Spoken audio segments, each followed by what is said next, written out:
So hello everyone, my name is Theodore Galih P. I am from PKBM Mandiri Bantul. Today I'm going to tell you a story about the Pandavas. So let's get into it. Once upon a time, there lived a harmonious and peaceful kingdom called Hastinapura. This kingdom was ruled by a blind king named Dhritarashtra. Because of his blindness, a lot of people did not agree with his coronation, and so he gave away the throne to his brother named Prabhu. The son of Dhritarashtra, Duryodhana, did not agree with this decision, and so he hated Prabhu, but there was nothing he could do about it. Years passed, and Prabhu wanted to give away the throne to one of his sons. Their names are Yudhishthira, Bhima, Arjuna, Nakula, and Sahadeva. Together, they are called the Pandavas, strong warriors with great attitudes and charms. Hearing this made Duryodhana go furious and jealous of the Pandavas. So, he planned out a way to kill them. His plan was commenced by staging a party and burn down the place with the Pandavas inside. Luckily, the Pandavas managed to get away from the flames.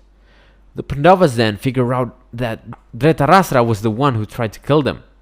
So, the Pandavas told the king about this incident.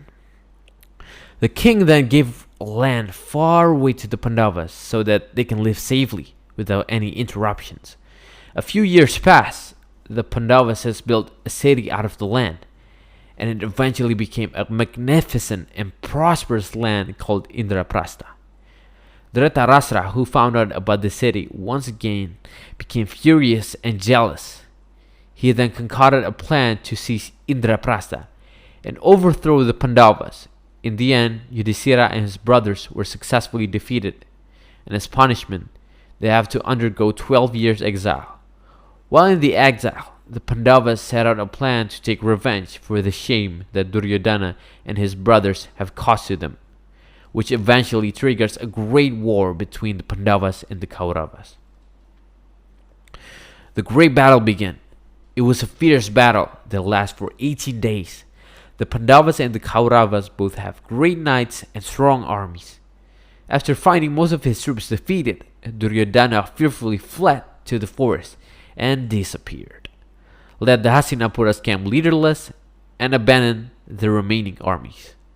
For days, there was no sign from the Hastinapura's camp, whether they want to continue the battle or not. Meanwhile, the Pandavas was always ready with its troops.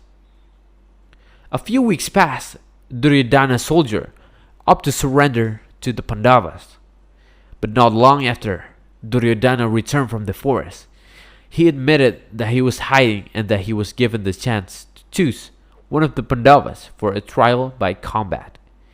He chose Bhima, and he agreed to do it. Bhima immediately came forward, carried a weapon as big as his head.